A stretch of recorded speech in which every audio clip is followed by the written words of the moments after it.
Did you know the Filipino language is full of rare and the old words that many people have forgotten? Well, in this video, I'm going to share with you the three unique Filipino words and they how can be used in Filipino sentence. Number one, gunigundong. It refers to something for a man, often imaginary or ideal. Example, ang kanyang mga plano ay bunga lamang ng ginugundong. Number 2, dumadagundong, a loud booming rumbling sound or powerful voice.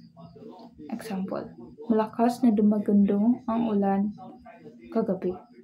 Number 3, the last number, lumbay, is a deep sadness or loneliness. For example, nararamdaman ko ang matinding lumbay sa kanyang mga mata. And that's all. Thank you.